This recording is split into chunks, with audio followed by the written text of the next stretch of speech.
और ये बाबा हमारे दिए हुए पैसे से पलते हैं, हमारा खाके अगर कोई पाखंडी हमें आंख दिखाएगा तो याद रखना इलाज कर दिया जाएगा, ये बताने के लिए छतरपुर आया।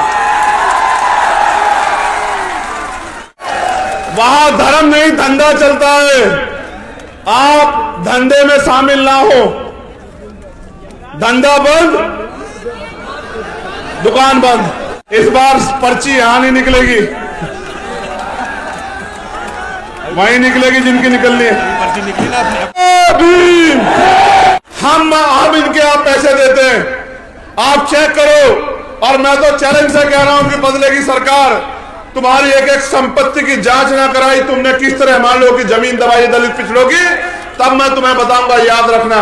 लेकिन आज मैं आपसे कहना चाहता हूं कि मैं इस लड़ाई को जीतना चाहता हूं। मेरे लोगों, मेरे खून का एक एक कतरा आपके सम्मान में हमेशा जारी रहेगा, इस बात को आप याद रखना। करते थे वहां अफगानिस्तान ईरान तक हमारा राज हुआ करता था। चंद्रगुप्त मौर्य से लेकर बरादर तक हमने यहां सैकड़ों साल राज किया इस देश में। और जब हम लोग राज करते थे तो ये देश सोने की चिड़िया होता था, न किसी को अन्न की, न ढकने के लिए तन पे ढकने के लिए कपड़े की, न सुरक्षा की, न तमाम तरह की किसी परेशानी की, न ही कोई गैर बराबरी थी। सब लोग मिलजुल के राज करते थे, सब लोग मिलजुल के रहते थे। ऐसा राज हमारे महापुरुषों ने इस देश में रखा। लेकिन सम्मानित साथियों, आपको जानना चाहिए कि जिनका राज हुआ करता था वो इस भारत में गुलाम क्यों बने। जब तक आप इस बात को नहीं जानोगे तब तक आप अपनी ताकत को नहीं पहचानोगे।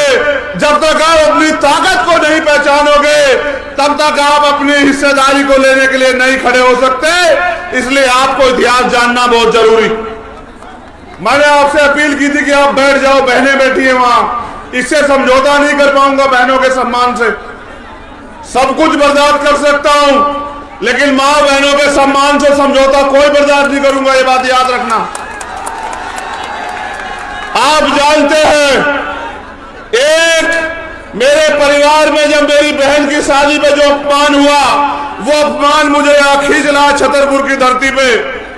मैं उस पर भी बात रखूंगा, लेकिन पहले इतिहास पे आपसे बात कर लूं। मैं आदेशित करके आपसे कह रहा हूं, पेट में रख के बच्चे को जन्म देती है और खुद गीले सूखे में रहती है, इसकी शक्ति का कोई तोड़ नहीं है। मैं आज इस मातृ शक्ति को नमन करता हूं दोनों हाथ से, वो डटी हुई है। बहुत बहुत बधाई उनको। अब मेरी बात पे गौर करो। आपको इस देश में कोई भी अधिकार रोने चिल्लाने मांगने से नहीं मिला, उसके लिए हमारे महापुरुषों ने कीमत चुकाई। मैं बात कर रहा था आजादी की।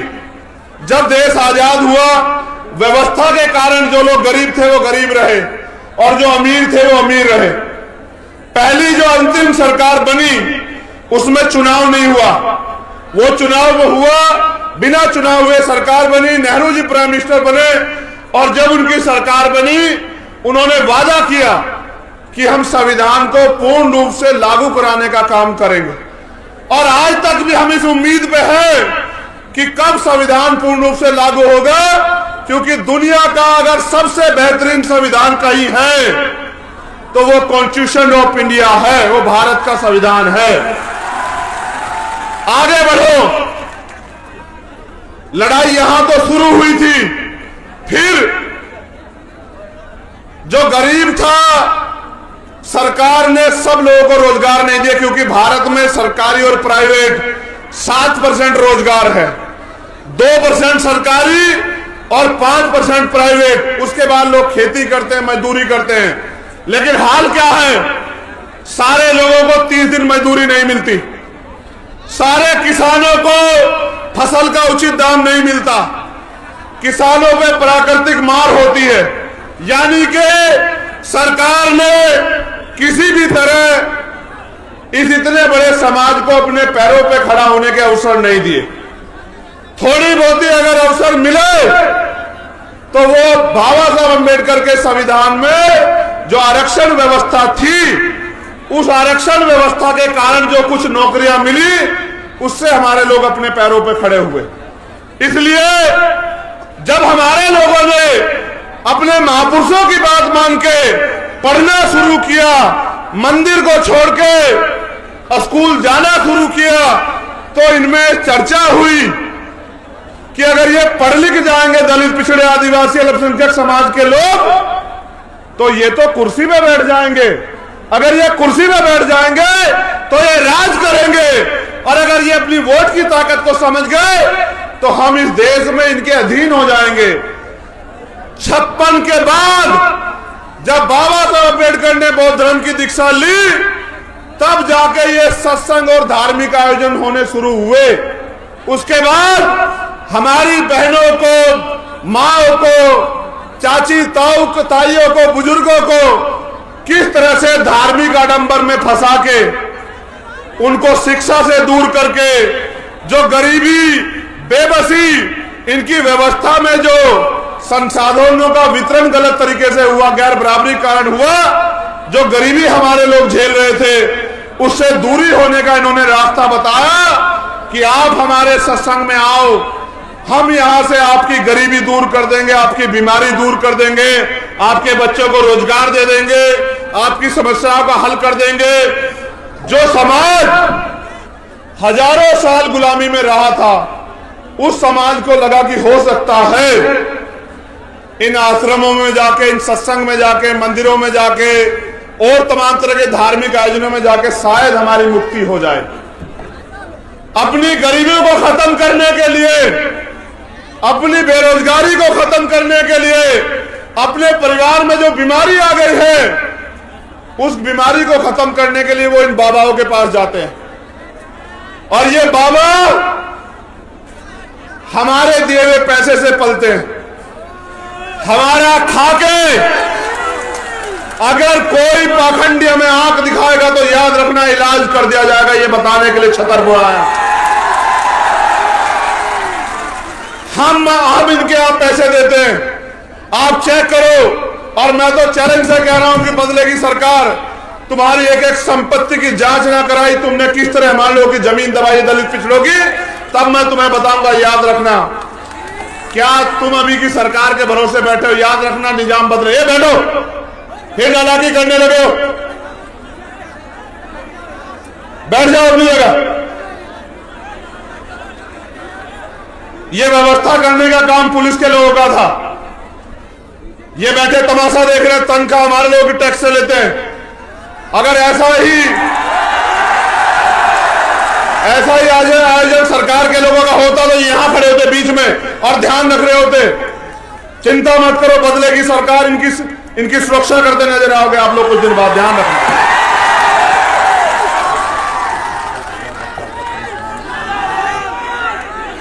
एक मिनट चुप हो जाओ। तुम्हारे आसपास एक 10 साल का बच्चा होगा, उसका नाम है प्रिंस। क्या कपड़े पहने? लाल पैंट पहना, सफेद शर्ट और लाल पैंट। अगर तुम्हारे पास कोई 10 साल का बच्चा आसपास हो तो उसको मंच पे ले आओ। उसकी मां आ गई है, उनको परेशान है। या बाबा की पर्ची की जरूरत नहीं है, आपकी पर्ची से काम हो जाएगा। देखो अपनी निगाहों करके, 10 साल का बच्चा है प्रिंस। कहां है? ले आओ, ले आओ। अरे हमारा पर्चा, तुम चिंता मत करो, बैठ जाओ, आ जाएगा, बैठ जाओ, बैठो। जरा बात सुनो, प्रिंस आ जाएगा, तुम्हें भी प्रिंस बनना है देश में, बैठ जाओ। ये लड़ाई तुम्हें प्रिंस बनाने की लड़ी जा रही है, चिंता मत करो। चुप हो जाओ, चुप हो जाओ, बात सुनो, गौर करो। फिर इसलिए ये हमारे लोगों को झूठे आश्वासन देते हैं कि हम आपकी जिंदगी में जो परेशानियां उनको खत्म कर देंगे, इसलिए उन परेशानियों से मुक्ति के लिए हमारे लोग इनके पास जाते हैं। फिर ये हमारा शोषण करते हैं, फिर ये हमारे लोगों को गुमराह करते हैं, और फिर ये हमें ही नीचा दिखाने का काम करते हैं। अब मैं आपसे कुछ और बात कर लूं, मैं इन पे आऊंगा, आपको धाम धूम पे आऊंगा, ये बाद का काम है। पहले काम की बात सुनो। हमने एक आयोजन, मैं आया था 12 फरवरी के बाद उज्जैन में जब भाई किशन लाल जी के परिवार से मिलने के लिए मैंने आपको मध्य प्रदेश का एक सच बताया। सच क्या था कि आज भी आजादी के 75 सालों के बाद लोगों के पास पक्के मकान नहीं। मैंने बताया था ना आपको, हम लोग उसका डेटा भी तैयार कर रहे हैं। अगर आज भी कुत्ता भी पालता है तो उसके रहने की व्यवस्था करता है नहीं करता है बताओ। अगर गाय पालता है तो उसके रहने की व्यवस्था करता है नहीं करता है बताओ। अगर बकरी पालता है तो उसके रहने की व्यवस्था करता है नहीं करता है बताओ। पानी देना यार। ये सरकारें आपको कुत्ता बिल्ली गाय बकरी से भी ज्यादा कमजोर मानती है। इसलिए इनको नहीं लगा कि जब बरसात आएगी इनके घर छुएंगे। ये बहनें जिनके सम्मान की बात करती है कहां रहेंगी? ये माएं रात में जब बरसात आएगी कहां जाएगी जब मकान छुएंगे? इन्होंने आपकी परवाह नहीं की। ठीक है, इसलिए हमने कहा कि डेटा तैयार करो और हर जिला मुख्यालय पे हम लोग आंदोलन करेंगे।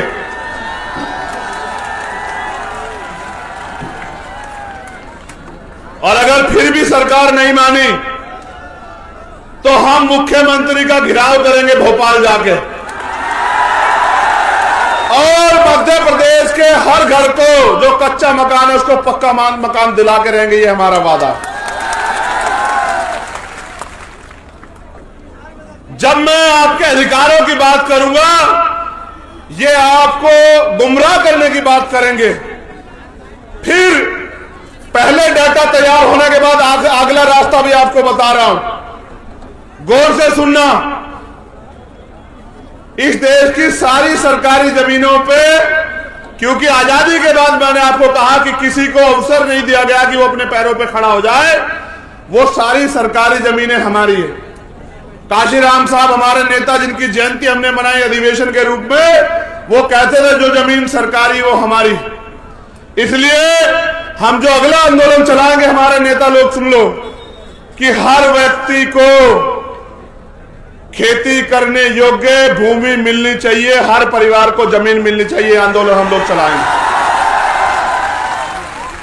मेरा अंतिम लक्ष्य है इस देश के बहुजन समाज को उसके अपने पैरों पे खड़ा करना है। वो जो हाथ फैलाता है हर चीज के लिए, बिटिया की शादी करनी हो उधार लेगा, अपने बच्चे को पढ़ाना हो उधार लेगा लोन लेगा, मकान बनाना हो उधार लेगा लोन लेगा। मैं आपका हाथ फैलाना बंद करवा दूंगा, मैं आपका हाथ ऐसे करवा दूंगा। आप लोग याद रखना, आगे बढ़ो। ये आंदोलन दूसरा आंदोलन है, हमारा तीसरा आंदोलन चलेगा। उसके बाद हर परिवार को एक रोजगार मिलना चाहिए, ये हमारा आंदोलन इस मध्य प्रदेश में चलेगा दूसरे आंदोलन के बाद।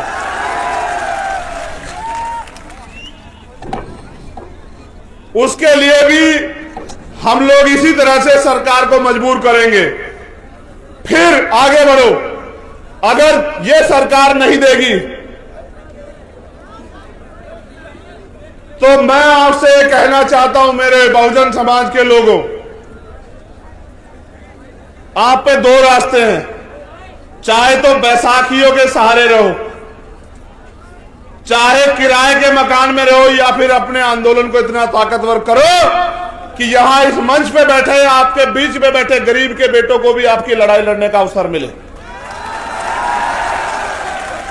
और जिस दिन आपने इस बात को समझ लिया कि जिन्होंने 75 साल में आपको जानवर से ज्यादा कुछ नहीं माना, उनका साथ छोड़ के आपको अपने आंदोलन को, अपने संगठन को, अपनी पार्टी को मजबूत करना है, मैं उस दिन कहता हूं कि आपकी तरफ आंख उठाने वाला मध्य प्रदेश में कोई माई का लाल पैदा नहीं होगा। मेरा वादा आप लोगों से।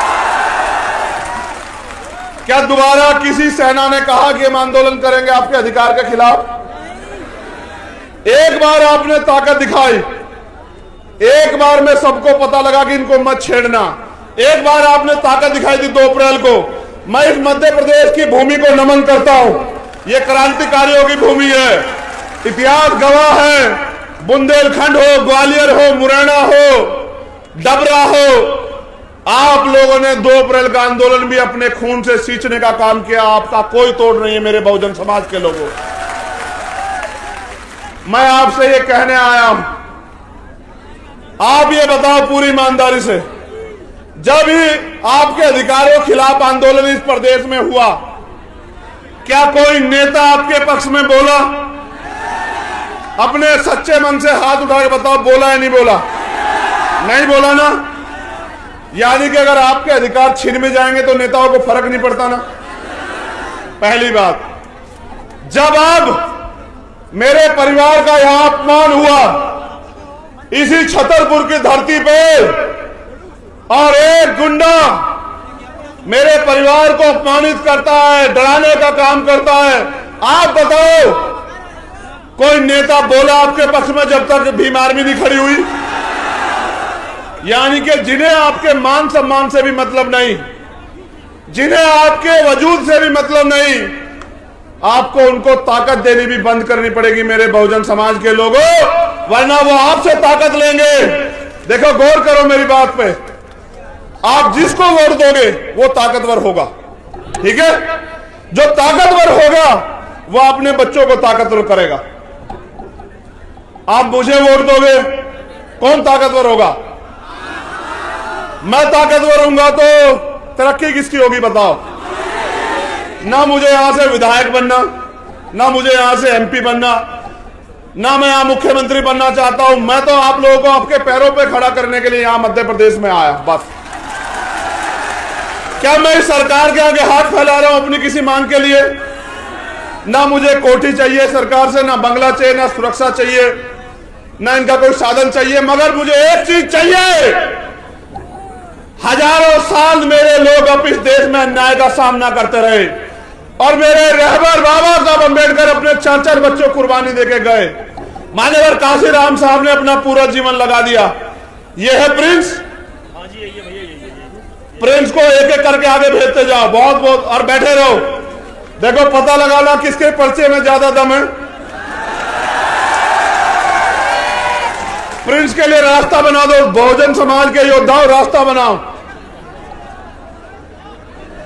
ये बाबा साहब अम्बेडकर के अनुयायी हैं, इनका मुकाबला कोई नहीं कर सकता है देश दुनिया में, सब लोग जानते हैं। आप लोग बैठ जाओ, प्रिंस को आने दो और प्रिंस को अपनी मां को सौंप दो। अब मेरी बात पे गौर करो, समय कम है। आप आज आए हो, यहां जाना चाहिए था उस गुंडे को जेल, लेकिन सरकार ने जेल नहीं भेजा। जब मैंने घोषणा कर दी, पहले मैंने भाई सुनील बैरेसिया जी को भेजा और आरडी प्रजापति जी को, मैंने इनसे कहा भाई जाओ, ओबीसी महासभा के लोगों से कहा भाई जाओ और जाके देखो कि क्या है सही मामला। प्रिंस को भेजो, जल्दी अंदर भेजो, भेज दो, बहुत अच्छे। ऊपर भेज लो, यहां से ऊपर ले लो। अब आप बैठ जाओ भाई, बैठ जाओ, समय कम है मेरे पास। उनकी मां को सौंप दो, बस चुप हो जाओ। 20 मिनट हो रहे, हिम्मत रखो, तुम्हारी हिम्मत जवाब तो नहीं दे रही है। तो उसे पाखंडी को जाना चाहिए था जेल, उसका दिमाग खराब हो गया था। उसे लगा कि, सुन लो पहले, कि हम ही सबसे बड़े ताकतवर हैं। उसे लगना भी चाहिए, गलतफहमी किसी को भी हो सकती है। हमारे यहां तो कहते हैं कुत्ता पालो, बिल्ली पालो, बकरी पालो, लेकिन गलतफहमी मत पालो। तो उसे गलतफहमी हुई कि वो शराब के नशे में गया और कट्टा पिस्टल जो भी हो वो लहराते हुए उसने हमारे लोगों को अपमानित किया, हमारे परिवार को बेइज्जत किया, हमारे लोगों को गालियां दी, हमारी बहन की शादी को डिस्टर्ब किया, उनको धमकाया। हमारे लोगों ने आगे बढ़ के जब मुकाबला किया तब मुकदमा दर्ज हुआ। जब मैंने घोषणा की कि हम आ रहे 17 तारीख में, सरकार सुन ले, इन्हें लगा, यहां के एसपी भी है भैया, मेरी बात को याद रखना एसपी महोदय, जिस दिन सरकार बदलेगी मुख्यमंत्री नहीं बजाएगा आपको। कानून के डंडे में बहुत ताकत है, कभी हमारी कभी तुम्हारी, याद रखना। मेरे लोग भी तुम्हारी इस चोट का जवाब वोट से देंगे, याद रखना। गौर करो, गौर करो मेरे नौजवान सिपाहियों, मेरे योद्धाओं। उनको पता था कि जब चंद्रशेखर आके लड़ेगा तो वो कहेगा 307 में पर्चा दर्ज क्यों नहीं किया। मैं वकील हूं, वो पूछेगा कि दफा 25 का मुकदमा क्यों नहीं लगाया, वो अवैध असला लेके घूम रहा था। बाबा जी ने हमारे परिवार को बुलाया, डरा, परिवार भी डर गया क्योंकि बहुत ताकतवर व्यक्ति है। मुख्यमंत्री उनके यहां बैठे रहते हैं, आईजी डीआईजी एसपी उनके यहां बैठे रहते हैं, उनको लगा इनके सामने कौन लड़ेगा। लेकिन जैसे ही ये नीले पटके वाले, पीले पटके वाले उनके पास पहुंचे, फिर उसने कहा कि नहीं, टॉर्च नहीं कट्टा था। फिर उसने कहा कि नहीं, उस पाखंडी को जेल में होना चाहिए। इन्होंने जानबूझ के, इससे पहले मैं आ जाऊं और मैं 307 और दफा 25 ऐड कराऊं और फिर उसको बेल नहीं मिलेगी, इन्होंने संविधान से डर के उसको गिरफ्तार कराया और फिर उसको न्यायपालिका में हस्तक्षेप करके उसको बेल दिलवा दी। और लोग कहते हैं कि एससी एसटी का मुकदमा, कहां था एससी एसटी का मुकदमा, उसको तो बेल मिल गई। एक आदमी पूरे समुदाय का अपमान करे, ये चाचा खड़े हैं उनके, एक आदमी पूरे समुदाय को गाली दे, मेरे हाथ बांध रखे संविधान ने, याद रखना।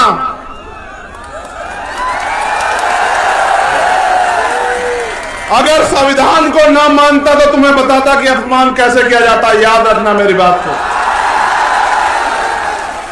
बाबा साहब अम्बेडकर का खून हूं, संविधान को मानता हूं, इसलिए मैंने कहा कि संवैधानिक रूप से लड़ेंगे। लेकिन आपने देखा कि जब आपके पास राजनीतिक ताकत नहीं है तो किस तरह से आपका अपमान करने वाला व्यक्ति भी घर में आराम से जाके सोता है। देखा है नहीं देखा? और जो निर्दोष था मेरा भाई आरडी प्रजापति, उसके 1000 पुलिस वाले, वो बता रहा है कि मेरा इनकाउंटर, याद रखना आरडी प्रजापति, तुम्हारी तरफ चलने वाली हर गोली के सामने चंद्रशेखर आजाद खड़ा है, याद रखना इस बात। और मैं आपसे भी कह रहा हूं, शासन प्रशासन के लोगों, गुंडों पे कार्रवाई करो, हम नहीं आपको बोलेंगे। अपराधियों पे कार्रवाई करो, हम नहीं बोलेंगे। बहन बेटी के अपमान करने वाले पे कार्रवाई करो, हम आपके साथ खड़े हैं। लेकिन अगर सत्ता के नशे में हमारे लोगों, निर्दोष लोगों पे कार्रवाई करोगे तो आपके दफ्तरों पे ताले लगा के ये असंवैधानिक काम आपको नहीं करने देंगे कुर्सियों बैठ के। ये बिना सत्ता के आपसे कह रहे हैं। मैं चाहता तो ये सभा यहां नहीं, ये एसपी साहब के दफ्तर के बाहर होती, उनको एहसास हो जाता मुकाबला किनसे। अब एक और बात सुनो, गौर करो। जब तुम पे ताकत नहीं है, मैंने कहा कि हम आदिवासी भाई को मुख्यमंत्री बनाएंगे। इन्होंने मेरे आदिवासी एक बहन को, उसके साथ अन्याय हुआ वहां इंदौर मऊ में, उसकी हत्या कर दी गई। कितनी लाशें उठाओ आप मुझे बताओ। हत्या करने के बाद जब हमारे लोग प्रोटेस्ट करने के लिए आए सड़क पे तो गोली चला दी। एक भाई की जान चली गई, कई भाई घायल हैं। जब हमने आईजी डीआईजी से पूछा तो उन्होंने कहा हमने आदेश नहीं दिए। यहां प्रोटेस्ट तो सारी जाति धर्म के लोग करते हैं, गोलियां हमारे सीने पे क्यों? इसका जवाब इस सरकार को देना पड़ेगा। आदिवासियों की हत्या हम लोग नहीं होने देंगे, सरकार को जवाब देना पड़ेगा। आपने देखा कि सत्ता के संरक्षण में किस तरह गुंडे खुलेआम घूमते हैं और किस तरह हमारे निर्दोष लोगों पे गोलियां चलाई जाती है। मैं आपसे पूछना चाहता हूं, क्या आप मध्य प्रदेश में गुलाम हैं? अगर आप गुलाम नहीं हो तो जो गुलामी की बेड़ियां आपके पैरों में पर डालने का काम किया जा रहा है, उनको काटने के लिए तैयार हो जाओ मेरे नौजवान साथियों।